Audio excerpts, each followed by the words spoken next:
Video آگے دیکھنے سے پہلے اگر آپ نے اب تک ہمارے چینل کو سبسکرائب نہیں کیا ہے تو اہل سنت ریسرچ سینٹر ARC کو سبسکرائب کرے، بیل آئیکن پر کلک کرے اور اس ویڈیو کو ضرور لائک کرے۔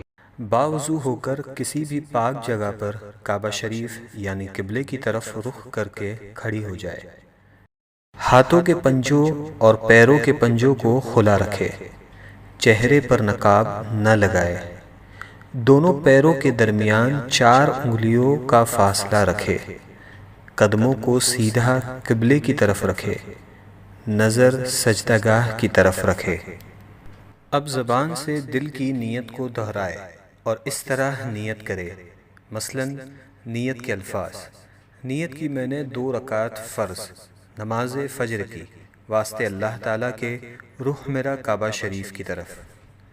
نیت کے الفاظ زبان سے ادا کرنا فرض یا واجب نہیں بلکہ مستحب ہے۔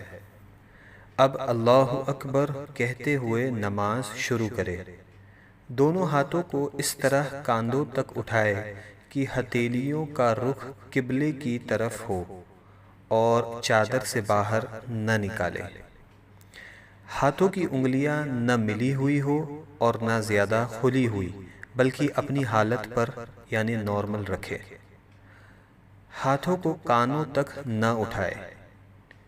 اب دونوں ہاتھوں کو نیچے لائے اور الٹی ہتھیلی سینے پر چھاتی کے نیچے رکھ کر اس کے اوپر سیدھی ہتھیلی رکھے۔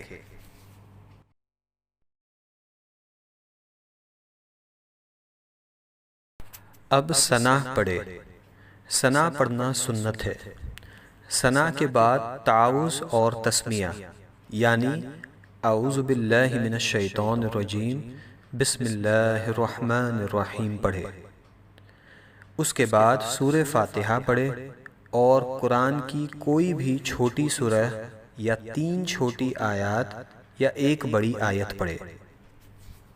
اب اللہ اکبر کہتے ہوئے بغیر ہاتھوں کو اٹھائے رکوع میں جائے۔ رکوع میں تھوڑا جھکیے یعنی اتنا کہ ہاتھ گھٹنوں پر ہو، زور نہ دیجیے اور گھٹنوں کو نہ پکڑیے، اور انگلیاں ملی ہوئی اور پاؤں جھکے ہوئے رکھیے، مردوں کی طرح خوب سیدھے نہ کرے۔ حدیث: حضرت عبداللہ بن مسعود رضی اللہ عنہ نے فرمایا کہ کیا میں تم کو اللہ کے رسول صلی اللہ علیہ وسلم کی نماز پڑھ کر نہ دکھاؤں؟ پھر انہوں نے نماز پڑھی اور تکبیر تحریمہ کے علاوہ کہیں بھی رفع یدین نہیں کیا۔ مصنف ابن ابی شیبہ۔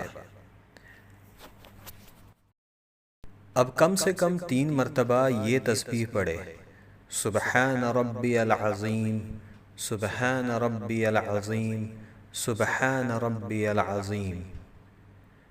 اب رکوع سے سر اٹھائے اور بالکل سیدھے کھڑے ہو جائے اور دونوں ہاتھ کو نہ اٹھائے اور کہے سمیع اللہ لمن حمدہ ربنا ولک الحمد۔ اب بغیر ہاتھوں کو اٹھائے اللہ اکبر کہتے ہوئے سجدے میں جائے۔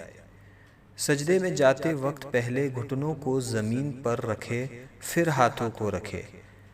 سجدے میں جاتے وقت پہلے ہاتھوں کو زمین پر اور بعد میں گھٹنوں کو نہ رکھے۔ حدیث: شریک نے عاصم بن قلیب کے والد سے روایت کیا کہ حضرت وائل ابن حجر رضی اللہ عنہ نے فرمایا کہ میں نے حضور نبی کریم صلی اللہ علیہ وسلم کو دیکھا، جب سجدہ کرتے تو اپنے گھٹنوں کو ہاتھوں سے پہلے رکھتے اور جب اٹھتے تو ہاتھوں کو گھٹنوں سے پہلے اٹھا لیتے۔ سنن ابو داؤد۔ ہاتھوں کے بعد پہلے ناک پھر پیشانی کو زمین سے لگائے۔ سجدہ سمیٹ کر کیجیے یعنی بازو کروٹوں سے، پیٹ ران سے، ران پنڈلیوں سے اور پنڈلیاں زمین سے ملا دیجیے اور دونوں پاؤں سیدھی طرف نکال دیجیے۔ اب کم سے کم 3 مرتبہ یہ تسبیح پڑھے: سبحان ربی الاعلی، سبحان ربی الاعلی، سبحان ربی الاعلی۔ اب سجدے سے سر اٹھائے، پہلے پیشانی کو اٹھائے پھر ناک کو اور دونوں ہاتھوں کی ہتھیلیوں کو اپنی رانوں پر رکھے اور دونوں پاؤں سیدھی طرف نکال دیجیے اور الٹی سورین پر بیٹھیے اور کم سے کم ایک تسبیح کی مقدار بیٹھے رہے۔ اب اللہ اکبر کہتے ہوئے پہلے سجدے کی طرح دوسرا سجدہ کرے۔ اب اللہ اکبر کہتے ہوئے سجدے سے سر اس طرح اٹھائے کہ پہلے پیشانی، پھر ناک، اس کے بعد ہاتھوں کو اٹھائے اور آخر میں گھٹنوں کو اٹھائے، اور ہاتھوں کو گھٹنوں پر رکھ کر پنجوں کے بل دوسری رکعت کے لیے کھڑی ہو جائے۔ اٹھتے وقت بغیر مجبوری زمین پر ہاتھ سے ٹیک نہ لگائے۔ حدیث حضرت علی ابن ابی طالب رضی اللہ عنہ سے روایت ہے، آپ نے فرمایا، فرض نماز میں سنت یہ ہے کہ دوسری رکعت کے لیے اٹھتے وقت زمین پہ ہاتھ نہ ٹیکے مگر یہ کہ معذور شیخ ہو۔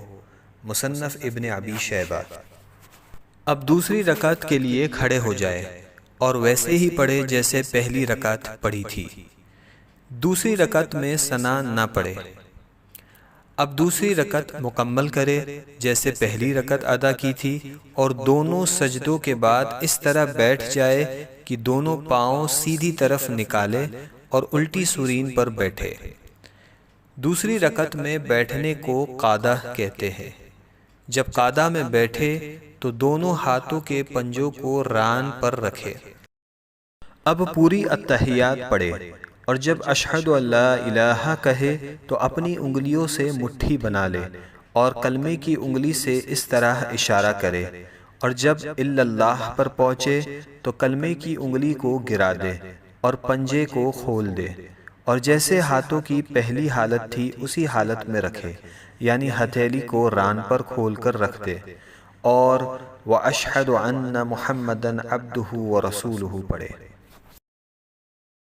شہادت یعنی کلمے کی انگلی کو اس طرح اوپر نیچے نہ کرے اور نہ اس طرح گول گول گھمائے۔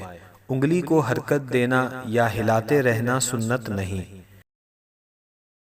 حدیث عامر بن عبداللہ رضی اللہ عنہ سے مروی ہے، انہوں نے حضرت عبداللہ ابن زبیر رضی اللہ عنہ سے روایت کی، انہوں نے بیان کیا کہ حضور صلی اللہ علیہ وسلم جب دعا فرماتے یعنی تشہد پڑھتے تو انگلی سے اشارہ فرماتے اور انگلی کو نہیں ہلاتے تھے۔ سنن ابو داؤد۔ اب درود ابراہیم پڑھے اور اس کے بعد دعائے معصورہ پڑھے، اور پہلے دائیں اور پھر بائیں طرف چہرے کو پھیر کر سلام کرے اور اس طرح کہے، السلام علیکم ورحمۃ اللہ، السلام علیکم ورحمۃ اللہ، اور نماز کو مکمل کرے۔ اگر 4 رکعت کی نماز کی نیت کی ہو تو التحیات پڑھ کر تیسری رکعت کے لیے کھڑے ہو جائے۔ اگر فرض نماز پڑھ رہی ہو تو تیسری اور چوتھی رکعت کے قیام میں بسم اللہ اور الحمد شریف پڑھے، سورت ملانے کی ضرورت نہیں، اور اگر سنت یا نفل ہو تو الحمد کے بعد سورت بھی ملائے، اور اگر نفل نماز 4 رکعت پڑھے تو تیسری رکعت میں ثنا بھی پڑھے۔ لا الہ الا اللہ محمد رسول